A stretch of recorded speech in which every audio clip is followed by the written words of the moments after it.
بسم اللہ الرحمن الرحیم۔ تمام دیکھنے اور سننے والوں کو السلام علیکم۔ ناظرین، انطاکیہ ملک شام کا ایک بہترین شہر تھا جس کی فصیلیں سنگین دیواروں سے بنی ہوئی تھی اور پورا شہر 5 پہاڑوں سے گھرا ہوا تھا، اور شہر کی آبادی کا رقبہ 12 میل تک پھیلا ہوا تھا۔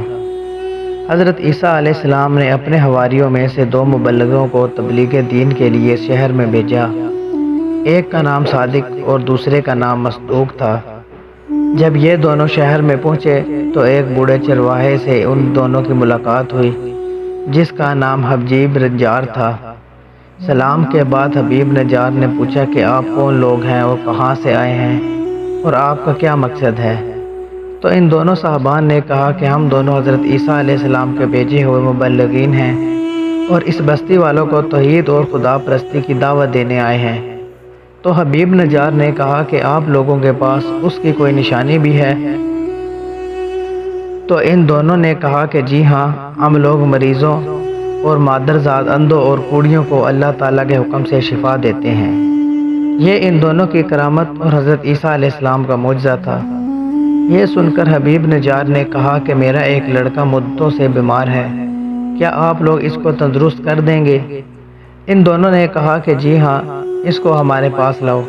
چنانچہ ان دونوں نے اس مریض لڑکے پر اپنا ہاتھ پھیر دیا اور وہ فوراً ہی تندرست ہو کر کھڑا ہو گیا۔ یہ خبر بجلی کی طرح سارے شہر میں پھیل گئی اور بہت سے مریض جمع ہو گئے اور سب شفا یاب بھی ہو گئے۔ ناظرین، اس شہر کا بادشاہ انطاکیہ نامی ایک بت پرست تھا۔ وہ ان دونوں کی زبان سے توحید کی دعوت سن کر غصے میں آپے سے باہر ہو گیا اور اس نے دونوں مبلغوں کو گرفتار کر کے 100 کوڑے لگا کر جیل میں بند کر دیا۔ اس کے بعد حضرت عیسیٰ علیہ السلام نے اپنے حواریوں کے سردار حضرت شمعون کو انطاکیہ بھیجا۔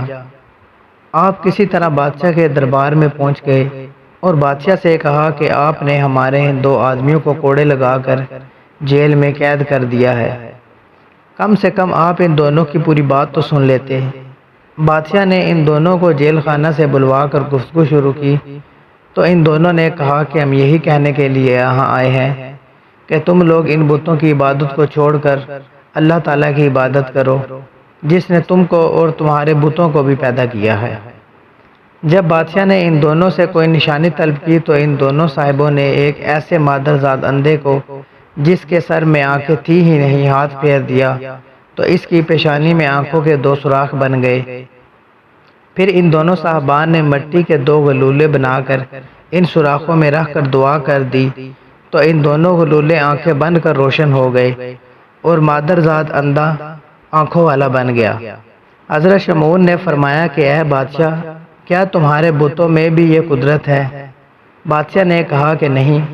تو حضرت شمعون نے فرمایا کہ پھر تم اس کی عبادت کیوں نہیں کرتے جو ایسی قدرت والا ہے کہ اندھوں کو آنکھیں عطا فرما دیتا ہے؟ یہ سن کر بادشاہ نے کہا کہ کیا تمہارا خدا مردوں کو زندہ کر سکتا ہے؟ اگر وہ مردوں کو زندہ کر سکتا ہے تو ایک مردے کو زندہ کر دے جو میرے ایک دہقان کا لڑکا ہے اور کئی روز سے مرا پڑا ہے، اور میں نے اس کے باپ کے انتظار میں ابھی تک اس کو دفن نہیں کیا۔ بادشاہ ان تینوں صاحبان کو لے کر لڑکے کی لاش کے پاس گیا اور تینوں صاحبان نے دعا مانگی تو خدا کے حکم سے وہ مردہ زندہ ہو گیا اور بلند آواز سے کہا کہ میں بت پرست تھا تو میں نے مرنے کے بعد جہنم کی وادیوں میں داخل ہو گیا، لہٰذا میں تم لوگوں کو عذاب الہی سے ڈراتے ہوئے اللہ پر ایمان لانے کی دعوت دیتا ہوں اور تم لوگوں کو نصیحت کرتا ہوں کہ خدا کے پیغمبر حضرت عیسیٰ علیہ السلام کا کلمہ پڑھ کر ان تینوں مبلغوں کی بات مان کر ان لوگوں کے ساتھ اچھا سلوک کرو، کیونکہ یہ تینوں صاحبان حضرت عیسیٰ علیہ السلام کے حواری اور ان کے فرزادہ ہیں۔ ناظرین، یہ منظر دیکھ کر وہ مردہ کی تقریر سن کر سب کے سب حیران رہ گئے۔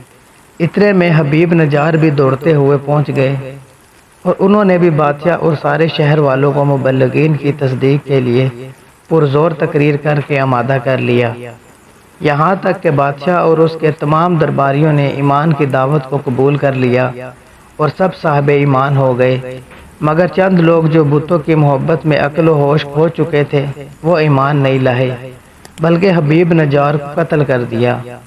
تو تو ان مردودوں پر عذاب آیا اور عذاب الہی سے ہلاک کر دیے گئے۔